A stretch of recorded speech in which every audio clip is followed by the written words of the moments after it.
I think I've labbed and played the game enough. You know?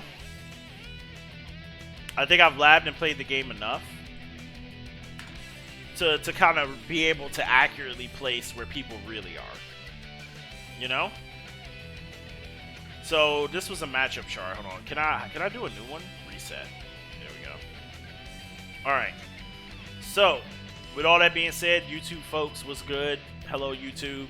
We just sat down and analyzed a bunch of stuff. We've been I put about 300 hours into the game since, and it's now what is it, July 8th, so it's been about a full month since the game has come out. I put more hours if you count the beta plus the time I played on PlayStation early access as well. You know, so we're probably talking like 350 hours realistically. You know, total. I would say half is labbing, half is playing. So yeah, I think I have a very accurate idea of where every character is on the tier list. And this may be controversial because I know a lot of people think certain characters are not as good, certain characters are S or whatever. But I strongly believe that there are 3 tiers in this game. I think there's an S tier, an A tier, and a B tier. I do not think that there is a C or D tier. I think every character is viable in the game. I think you can win with every character. I think that there are some characters that are too good, but I still think that those characters can be beaten.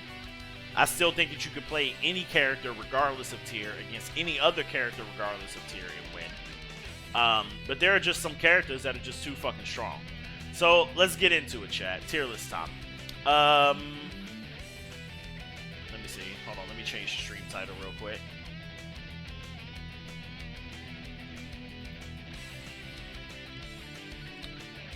So, first things first. We all know it. Top 1 is your boy, Soul Badguy. If you were watching the stream, we literally just watched Sonic Soul explain why Soul Badguy is extremely good. Daru said it. Roy Soul has said it. I watched... What was that tournament that we watched the other day? The one with Deb and Punk. I think it was Levo. We watched Levo. There was like 3 souls in top 8. You know?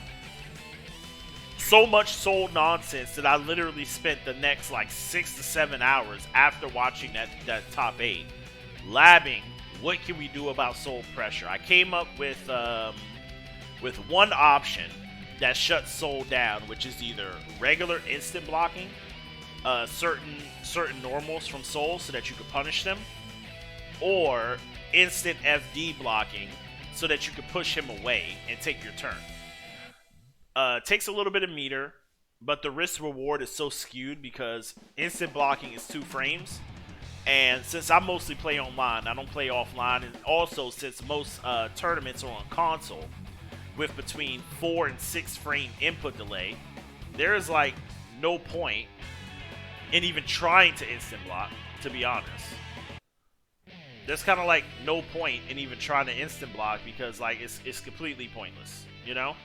It's not a viable solution. If they want to change Soul without changing Soul, or if they want to change this tier list, or they want to change the meta, or they want to change the way the game is played, I'm calling it right now. They have to fix instant blocking. Instant blocking needs to be easier to do so that you can deal with certain things a lot better, and you have better defensive options. But in the meantime, my other top tier is Mei for the exact same reason as Soul. I just explained this as well before the video that Mei, and Rufomonger's explained it as well. A lot of people have explained it. Mei basically can do Dolphin into anything. That's the... Yeah, and also, yeah, Soul 5K. He can literally just mash 5K whenever the fuck he wants. It's literally one of the it's literally the fastest button in the game, next to Chipp. But unlike Chipp, Soul's 5K has range. It can be used as a combo starter. It can be used as an anti-air. It can be used as a frame trap. Like, it's crazy. So Mei, for example, is another character that will be nerfed if instant blocking is improved. Simply because, and I explained this as well. When Mei does S Dolphin, what a decent Mei will do is they will do 2S, which will hit you round start, by the way, unless you backdash or whatever. But regardless of whether you backdash or not, Mei will already be charging. They can do a S Dolphin, which is unreactable, by the way, unless you are preemptively throwing out a hitbox. You're going to get hit or you're going to block, right? And if you happen to get hit or block S Dolphin, it is still her turn. It doesn't matter if it's -5. Because when you block S Dolphin, it pushes her back to neutral. It pushes her within her range to whiff punish any button you throw out, right? Unless you're like Potemkin or something. But for most characters in the game, it pushes Mei into a position where she can whiff punish anything that you do, right? And she's already charging because you can charge another dolphin in the dolphin animation, right? So basically, just off that alone, Mei is busted. Mei does not need to respect turns. Mei does not need to respect frame data. Mei can jump with impunity. There's a reason why you always see Mei players jumping all the time, because they know that their normals, if they jump at like an angle approaching you, you cannot anti-air them. Because they will swing that big ass anchor and it will hit your anti-air. The only way you can anti-air Mei is when she's coming directly down and you 6p as she's falling. If you 6p too early, you whiff and she counter hits you and then she gets a combo. If you 6p too late, you get counter hit and she gets a combo. You literally have to snipe Mei. You gotta wait for her to do all her flippy jump stuff, and then you need to basically throw out your 6p preemptively and let her fall into it. That's basically what needs to happen there in order to anti-air Mei. Other than that, if she comes at you from a forward angle, you're not anti-airing her. Like, it's not happening unless you have like a DP or something. Unless you DP and you see like, okay, she put out a button, she's not gonna block my DP. I'm just gonna DP her. You know what I mean? But DPing in Guilty Gear is very risky, so it's not always the best option, right? My third choice for top 3 is Nago, for the exact same reason. A lot of Nago players will probably not like this pick, but I think Nago is 100% top 3. Simply for the fact that Nago, once again, does not need to play neutral. He can whiff in neutral. What most Nago players will do is they will mash a bunch of specials at round start, get their blood meter really, really high, and now they have access to full screen normals that come out faster because his frame data changes as his blood meter goes up. So Nago can now basically whiff and whiff. He can basically whiff low, respawn high, whiff high, respawn low. You cannot get in on him when he has that. You can, now what you can do with Nago is you can try to bait, right? But see, now here's the problem. If you block Nago's normals, that reduces his blood meter, which means that now the cycle continues. Where now Nago's like, oh, I just recovered a bar of blood meter, let me mash random specials again. Now that's where you get the teleport mix-ups into the grab, command grab, you know? And also his normals do a lot of chip, that's right. So now he can do stuff like clone into dash, into 50-50. His blood meter goes up, throws out a bunch of normals again to keep you out, reduces it, and then the cycle continues, right? In order to play against Nago, you basically need to put yourself in a position where you're always playing him at full screen. If that makes any sense. You like, if you're playing like none of like the top like tier, right? The top tier, they can fucking do whatever they want. But for the most part, if you're playing a character that's a non like top tier, you pretty much have to play outside of what I call the Nago zone, which is basically a big ass circle that covers like 75% of the screen. You got to play neutral outside of that.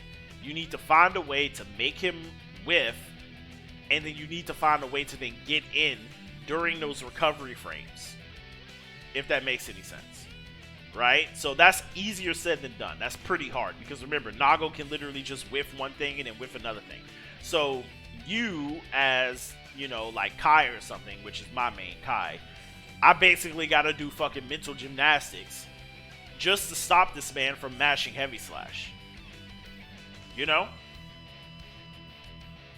I also got to make hard reads when I'm holding a block string, because remember, Nago can do far S, what is it? 214 heavy slash, which is 0 on block. then there's a mix-up. Throw, command grab, strike, or backdash, right? If you guess wrong, you're getting hit. They're going to blow up their blood meter. They don't give a shit about hitting Blood Rage. How many Nagos have you played that truly give a shit about whether they hit Blood Rage or not? They don't care. They don't give a shit. And the reason why they don't give a shit about Blood Rage is because the risk reward for the blood meter is too high. If they do a long ass combo and a long ass block string with several 50-50s thrown in there, you think they give a shit about hitting Blood Rage? They don't care. Because they know for a fact that they're going to open you up at some point, right? Because at some point, you're going to sit there, your risk gauge is going to go up and up and up and up and up, and you're just going to be like, I got to challenge something. And that's when you get counter hit, and that's when you die. You know, just like this clip right here that we were watching earlier. This clip right here from Mizu, right? So Geo gets bursted, holds a mix, tries to challenge on a 0, gets counter hit, and look at what happens. This guy's going to blow up his blood meter. Does he give a shit? No. His blood meter is pretty much like one move away from being full. Does it matter though? Even if he was to pop here, he probably wouldn't even die. You know? And he has burst. No, wait, he doesn't have burst. The Geo has burst, right? So it doesn't matter. That's what I'm trying to explain. Like, Nago players will literally just do special and the special and the special on block. Because the risk reward is so high for them.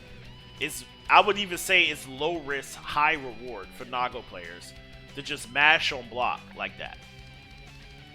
You know? To just mash on block, basically. It's in his favor to do that. You know what I mean? It's 100% in his favor to do that. Another S tier character is Chipp. I feel like Chipp having 3-frame buttons, super fast buttons, jump 2K as well is extremely hard to deal with. And a lot of mix. So the thing about Chipp is that, you know, there are options to all of his mix, right? Like, we literally sat down and lab Chipp for like 5-6 hours. Yeah, command grab, all of that stuff. But see, here's the thing about Chipp in a real game scenario. Like, if I had my way, just on paper, I would put Chipp down here, right? But in a real game scenario, Chipp is up here. And the reason why Chipp is up here in a real game scenario is because when you're being pressured by Chipp, and you gotta now think, is he going to do Rekka? If he does, 2S, 2H, you know, is Rekka coming next? Is Alpha Blade coming next? Is the up Alpha Blade coming next? Is he going to just do 2H into command grab? You know? Or 2H, 2S, 2H into pause, into command grab? Is he going to do nothing? Backdash, maybe? And then, like, maybe backdash and then do, like, super high jumps that you can't even air throw? Like, it's so hard to air throw jump 2K. Like, it's incredibly difficult to air throw it. Like, you can even know it's coming. You can even see it coming, and you still can't fucking anti-air it. It's so crazy. Like, I've done it in practice, but I've only air thrown, like, jump 2K, like, once in game, you know? And then even after he does do his mix, right? So let's say he does Rekka into low Rekka. Now you got to guess again, right?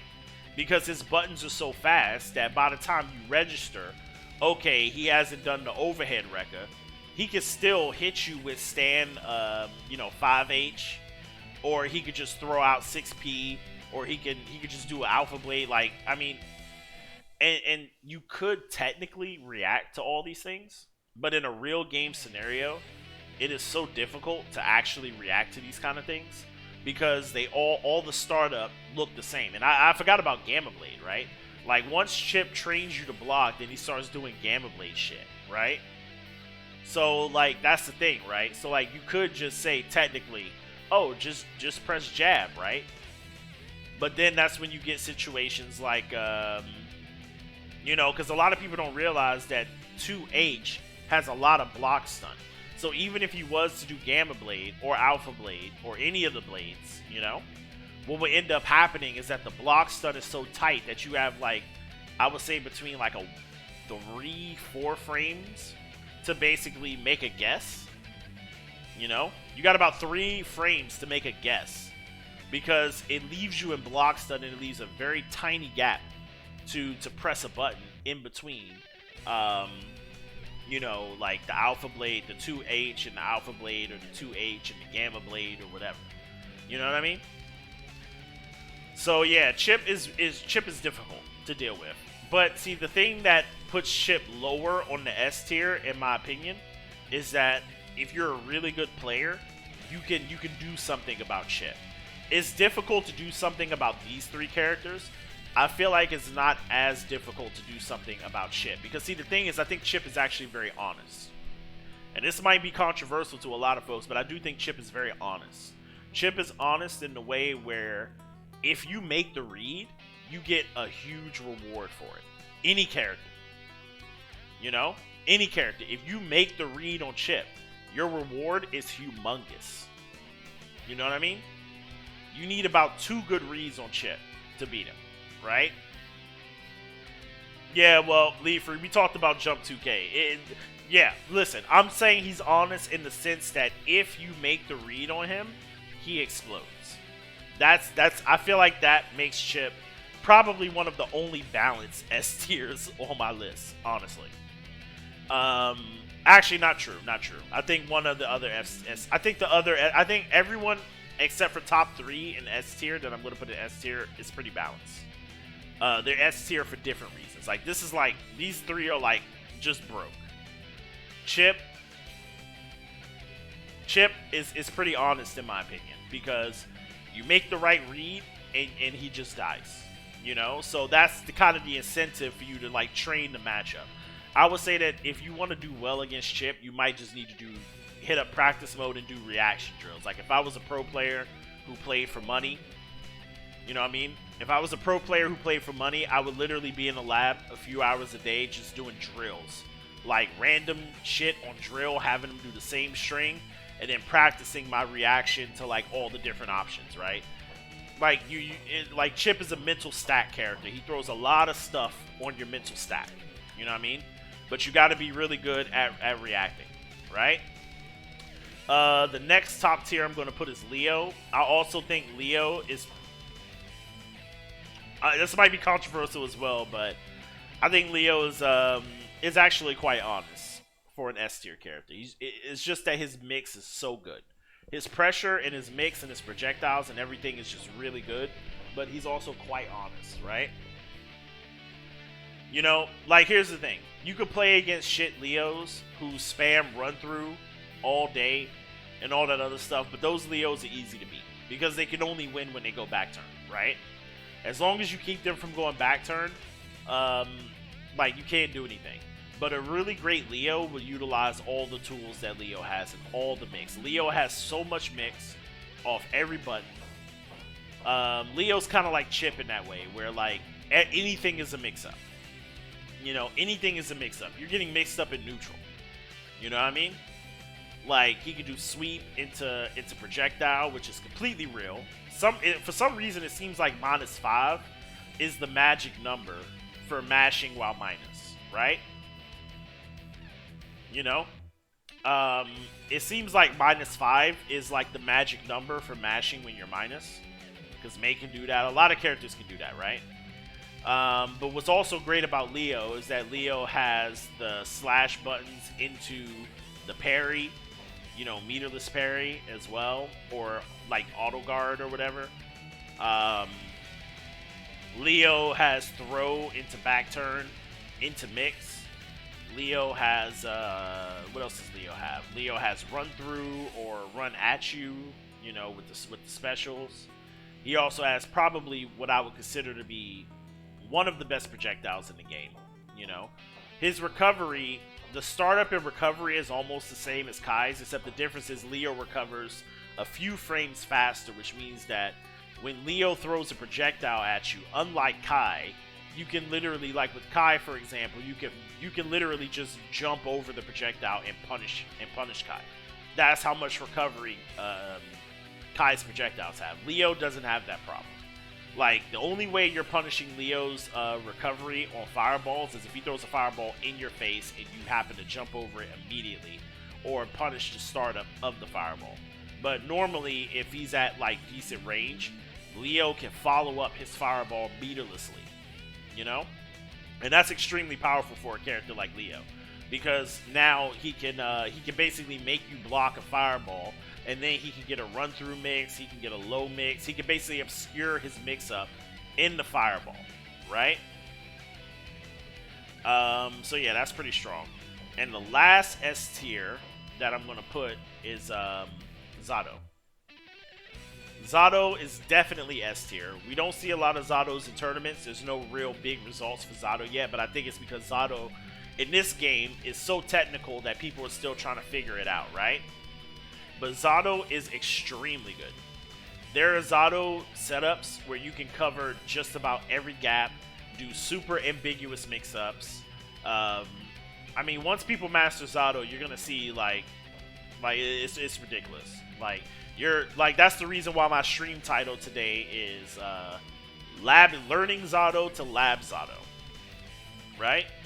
Learning Zato to Lab Zato, because I'm actually gonna learn how to play Zato today, and then we're gonna lab the matchup versus my main, which is Kai, right? Because you literally have to learn how to play this character to lab this character, because if you do any of the basic stuff, none of that is real. That's fake as shit. You could be any Zato that's doing basic stuff. I'm talking about like the real left-right setups, you know, the setups that Zato players do to get Eddie on the other side, and it hits you with the mix, and even if you block it, there's like a small 3-frame gap in the pressure, and then they might do like a cross-up or some shit. So yeah, like we got to go in-depth. We're probably going to spend a lot of hours labbing Zato, like in-depth. Now we're going to get into A tier. I definitely think Potemkin is A tier, 100%. Potemkin is kind of like Soul, Mei, and Nago in a way, where his big normals and stuff. But see, the thing about Potemkin is that his normals have a lot of recovery on whiff. So he can't just really throw them out, because you get time to run in on him, you know? Right? You get time to run in on him. You get time to... There's clear and evident counterplay to Potemkin. Pop Buster and Heavenly Pop Buster, in my opinion, are not that scary, because you can make it so that you never get hit by those things. If you get hit, I feel like Pop Buster is kind of like a sleep check, you know? You can make hard reads on Pot as well. Everything with him has high startup and high recovery. Pot is just really good for just pure damage output. When Pot does start to lock you down, and hit you with the Garuda impact shit though, that's when shit gets dangerous. And that's what makes Pot A tier, in my opinion, is that once he knocks you down and he starts hitting you with the Garuda loop, like that shit is that's ridiculous. That's broke. But he's balanced, you know? A tier. I definitely think Kai is A tier as well. I think Kai is a character that you need to really know how to use RC. You need to really know how to use the matchup. You really need to know the matchup, and you need to know all your RC options, and you need to really be very aware. You need to have good situational awareness to utilize Kai. You need to also hit confirm really well if you want to play Kai. Like, Kai is really big on hit confirms. Like, his counter hit combos can do 300 damage meterless in the corner if you hit confirm them correctly. So like if you get like close slash counter hit, you need to hit confirm that immediately into the optimal, you know? You got to be able to hit confirm into super to get your damage and wall break. You got to be really good with your safe jumps, your Oki. You got to use all the mechanics of the game to play Kai well. But Kai, if you know how to use the mechanics of the game, you're good to go. You can definitely make it work with Kai. Definitely, I would like to see some buffs for Kai in the future. Like, I definitely think his fireball recovery is way too slow. Aerial stun edge recovers the whole way down and 15 frames or 14 or 15 frames after he touches the ground. So, if somebody reads that you're going to do air stun edge, it can literally just run past you, like dash under and punish or whatever. I just feel like that's a little bit too much recovery. You know what I mean? I don't think he should get like extra air actions, or he should retain. I kind of feel like maybe he should retain air actions, after aerial stun edge. Like, they just kind of lock you. Like, once you do aerial stun edge, unless you PRC, you get no more aerial actions, until you drop, So that's kind of tough, But other than that, I mean, I think Kai is fine. I think he's a lot better than people give him credit for, and I also think that Kai has a good matchup against Soul because Kai can check a lot of stuff that Soul can do. Kai has DPs, invul DPs that Soul has to respect. So that kind of relieves some pressure on Kai from like the never-ending pressure that Soul is able to do. Soul is actually going to have to play some footsies around Kai, so you know, I think that that's a decent matchup for Kai as well. I think Leo does beat Kai because he's just kind of like Kai but better. Let's see, A tier. I think Ram is definitely A tier as well. Now, here's the thing about Ram though. I would put Ram. Now, I did tell you guys there is no C and D tier, so I'm just going to remove this actually. I'm just going to remove these. There's no C and D tier. It's only S, A, B. Every character is good in this game. Every character is good. You know, every character is good. But Ram, I would put her in B tier if it wasn't for her corner pressure. Like, see, the thing about Ram is, this is what we realized. We thought Ram was busted during the betas because we didn't lab anything. But turns out Ram suffers from the same thing that Potemkin suffers. But the reason why I put her behind Kai is because her neutral is really bad. Like, her neutral game is like almost non-existent. Like, she doesn't really have much in the realm of neutral. All she's got is just mashing far slash, heavy slash, jump slash, jump heavy. You know, like, that's her neutral. She needs to get you corner facing. She needs to be, basically, if the stage is here, she needs to be either like corner facing or have you in the corner before she becomes absolutely godlike. You know, until then, she's kind of like low, right? 6P shuts her down quite considerably, especially if they're constantly like mashing the only button that they have in neutral, which is, you know, like 5K or 5S or 5H or whatever, you know. Even if they try to do Rekka or whatever, there's no reward for her doing Rekka in neutral, especially if you block it, you know. She gets nothing from hitting you for Rekka, it just knocks you down. She doesn't really get good Oki from it, especially if she knocks you down with the mid-screen. She gets like, all she gets is far slash again, you know, or throw strike. That's about it. That's all she gets in neutral. Throw strike, far slash, that's it. I think Faust is A tier as well. Faust has some of the best range in the game. I think Faust suffers from the fact that I think Faust is going to go up in the tier list as time goes on, and I actually personally believe that Faust is better than Pot, in my opinion. And the reason why I think Faust is better is because the items, like the items are actually pretty good in this game. The fact that he can throw out item after item, he doesn't have to wait for one item to disappear, is actually a lot stronger than people think, right? Because when Faust knocks you down, like let's say Faust gets a hard knockdown, right? He could just throw item, just fill the screen with items, right? That's already really good. Faust has some good mix-ups as well, from doing like 5K, jump K, frame trap that hits tall characters. You know, that does frame trap on tall characters, or 5K, 2K mix-ups. The teleport mix-up as well, where he could teleport, instant PRC cancel into throw strike. That's really strong, you know. The fact that Faust jumps, like his super jumps, go up really, really high, makes him really hard to get to. He can come down with jump dust. He can come down with jump 2K.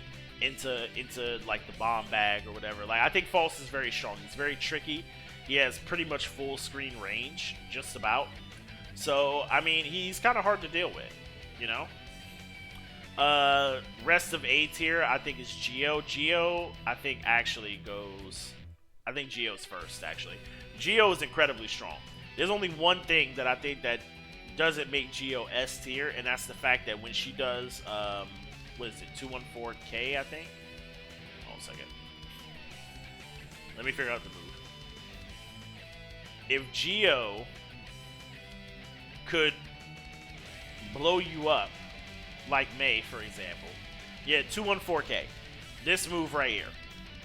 This move is a hard into pressure, right? Like, if she does this, her pressure is over. Yeah, she could stagger it.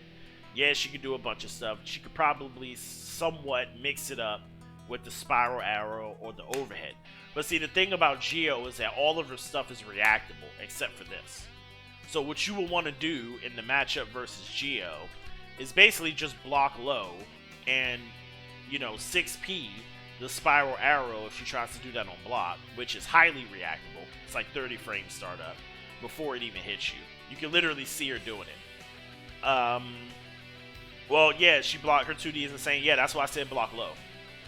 You want to block Geo low and react to the highs, right? So this is a hard end to her pressure. It's not like Mei, where this has like pushback and then she can do something else, right?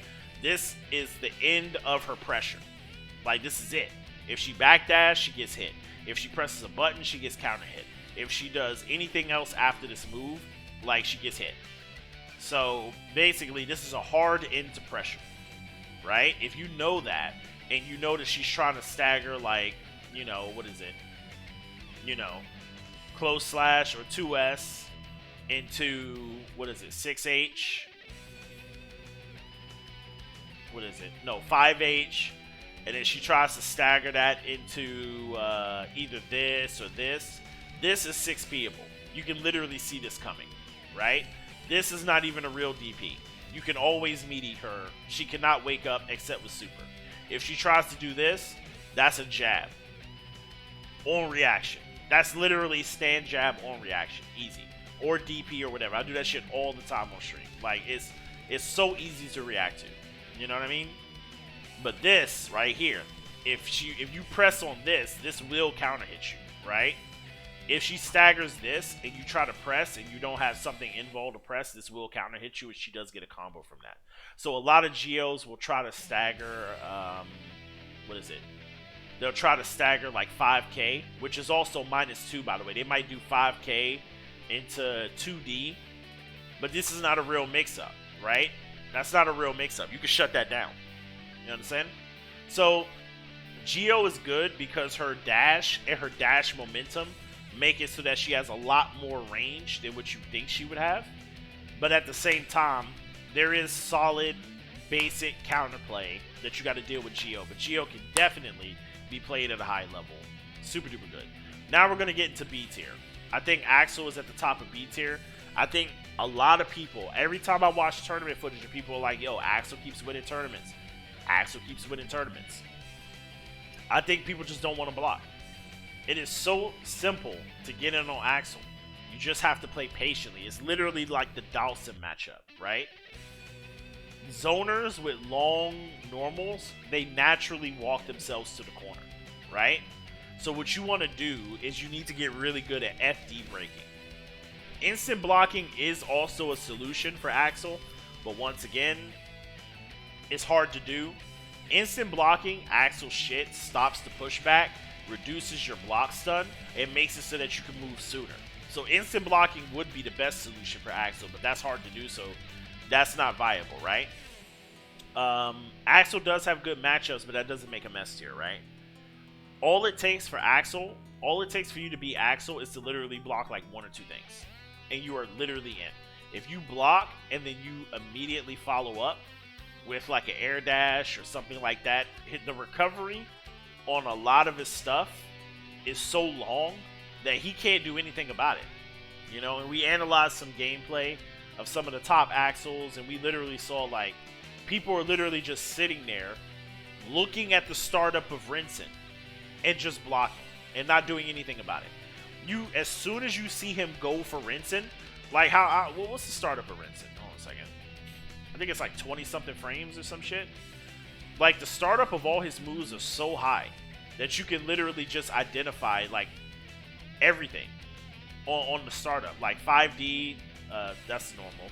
Yeah, 6H, 30 frames. This is 10 frames, 11 frames, 10 frames, 11. You can literally see this come out. You know what I mean? 11 frames, 12 frames, you can see that come out too. What else? Sickle Flash. This is 24 frames. You can literally see the startup of that. Where is Rinsen? Yeah. So Sickle Flash is rinsing. Yeah, so this is like 25 frames. Now, here's the thing. If you jump rinsing before the startup, you avoid all follow-up options. Right? You avoid all follow-up options. All of them. Like, he can't do shit about it. Right? So if he does a block string into rinsing, if you jump as soon as you see rinsing, you know, it's over with. And there's like a small mind game there. But it's not really a mind game because he could do, what is this? Winter Cherry. He could do like Rainwater, right? But Rainwater also has Mad Startup. You can also jump this as well. And he lands and it's not even his turn. If he does Snail, Snail doesn't even jail. It will catch you if you jump. So that's probably the only mix-up that Axl actually has here. Is that he could do like something like block string into Snail, right? But see, here's the problem with Snail. If you block it, he's minus 30. Right? You can move right after. There's like no... And it has a dead zone on top of that. So you could literally just like straight up backdash it, right? You could just backdash and an air dash in and it's your turn. You see what I mean? Like, it's like people just aren't like paying attention. You know what I mean? Like you just got to pay attention to Axl. Now, I know he's got some hard matchups, but, I mean, he's got some good matchups against, like, Potemkin or whatever, but I think any of the S tier can just shut him down easily, if you're willing to play the nooch. You know? I think, I do think Millia is better than Axl, and I think Millia is B tier because her mix-up potential is kind of limited. It's literally, all her mix-ups come off the air dash. Millia is basically just block low, react to the eyes. That's basically it, you know? Her air dash is really short and it's really fast. But I found out that if you basically press your anti-air button as soon as you see the air dash symbol, you'll anti-air her every time. Right? Like, it's not even a thing. So, you know, you just gotta, you know, like, really, like, Millia is kind of like the same. Like, you just gotta pay attention, right? When Millia does knock you down, however, her mix-ups do become very real. But Millia doesn't get a lot of reward for all the effort that she puts in, right? Like, I would say this is probably, I played Plus R, Rev, I would say this is probably, so far out of those two games, this might be the worst Millia's ever been. I kind of feel like, and I don't want to say this, but like without the pin, Millia has like no real neutral. All she can do is just jump at you, you know? And if you're good at anti-airing or air-to-airing or air throwing or whatever, or shutting that down, like it'll feel like Millia is free, right? A lot of Millias get away with just doing a whole lot of like air dashing and shit, you know? Anji, I think Anji is not bad. I just think that Fujin is not as good as it used to be. As a Kai player, I'm willing to DP Fujin no matter what. Like, if I block Fujin, I'm DPing. I don't give a shit. I don't give a shit if I get hit by the low, because there was the risk reward for getting hit with the low or getting frame trapped with the low is like non-existent. Especially if Anji doesn't have meter, he gets nothing from that. Right? He might get some Oki or whatever, but then like I'll just DP again. Like, who cares? You know what I mean? Right? Or I'll delay tech or whatever, right? To tech the throw or whatever. You know what I mean? Like, it's not really like that serious, if that makes any sense, right? I feel like his good move, which is Ko, like the spin into the air move that's like in ball in the air, that's a really good move, but you know, it's kind of hard to get extra air actions after it, but you can get extra air actions after it, but at the same time, I've shut that move down so many times. Like, you literally just, it's kind of like Kai's air stunnage, you just dash under it, and then you just anti-air him on the other side, you know? It's really easy to deal with. Like, I feel like Anji is somewhat, and I've played against really good Anjis that'll whoop my ass, by the way, and I still think Anji is B tier, you know? I think Anji is not there all the way simply because his buttons are slow, his mix is predictable, you know, like, never respect Fujin. That's the best way to put it. never fucking respect Fujin. Just don't. Like, I don't give a shit how many times you get hit by the low. Just don't fucking respect it. Seriously. Because the second you start respecting Fujin, is the second you start getting mixed. You know what I mean?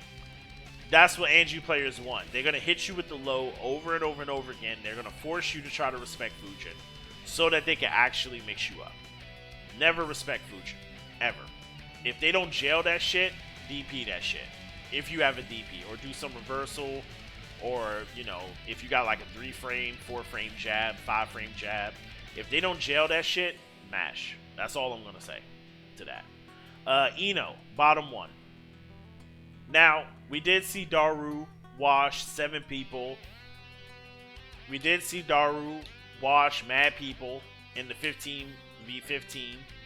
We saw it. It happened. Right? I still think Ino's bottom 1.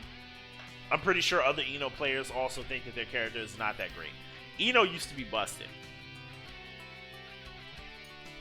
In this game, however, I feel like Ino is not good because a stand jab shuts all her shit down.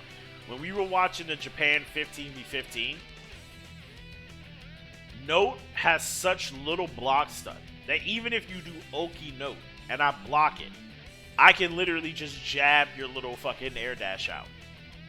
If you do jump K into 2K, jab, done. If you do jump K into jump dust, jab. If you do jump K into dive kick cancel, jab. It's free. Ino only mixes you when she gets the knockdown. And I don't know if you saw in the Japan 15v15, Daru was not using Note like that. Daru was basically just playing hard footsies. Like, Daru had to play super hard footsies and just outplay everybody. So like I said, you can win with any character. I think, like, now, this is why I said the tiers are S, A, and B. Bottom 1 doesn't mean garbage. Bottom 1 just means not as good as top 1. So if Ino was in any other game, she'd probably be top tier, right? But in this game, right?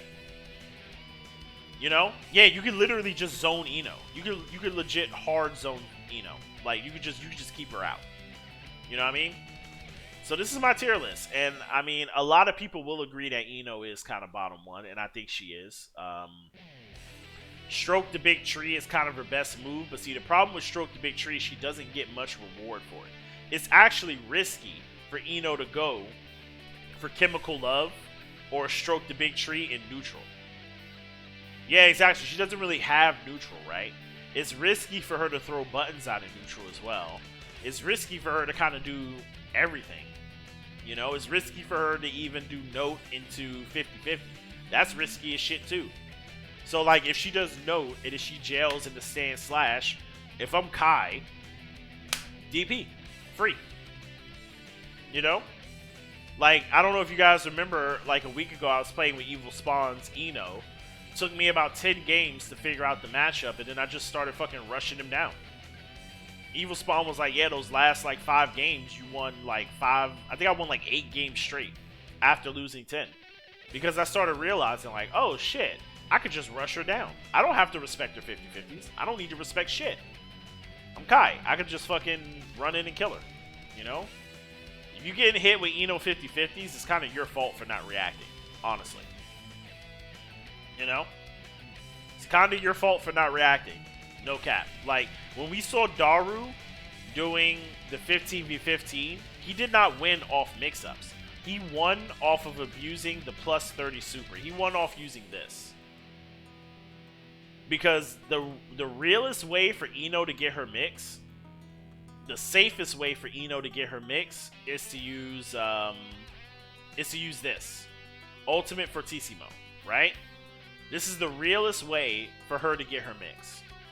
Yeah, and she has low life. So, like, you open her up, like, she's taking, like, 50% every touch. You need, like, 2 good touches to deal with her. Her 2 best moves that make Ino dangerous is Command Grab Super and Ultimate Fortissimo. This is what makes Ino good, right? So, like, if you're Ino, right, and you got meter, instead of RCing shit, float in, air super, you're now plus 40. Now you can mix. But that's the only time you get a real mix-up at that point. Any other time, your mix-ups are fake. You know what I mean? Now you actually force them to hold your mix. And that's what Daru was doing. When Daru was winning in that tournament, that's what he was doing. He would dash up, he would play neutral until he had meter, and then he would basically just float in, air super. If it hits, great, I get Oki. If it doesn't hit, like Oki note is real, by the way. Oki note is real, okay? But like neutral note, not good. Right? So like you know, if you block, cool story, bro. Time for me to get mixed. Mix you a couple times, get my meter back, rinse, repeat. That's how Daru was winning his games, right? So I think that that's pretty bad that she has to like commit to doing a super, you know, in neutral just to be able to take her turn without getting checked. You know what I mean? But if she didn't, then her 50-50s would be broke like they were in the other games. And that would be kind of tough, you know? So that's that. So anyway, that's my tier list, YouTube. Make sure you guys hit that like and subscribe button. And come back for more Guilty Gear action. Peace.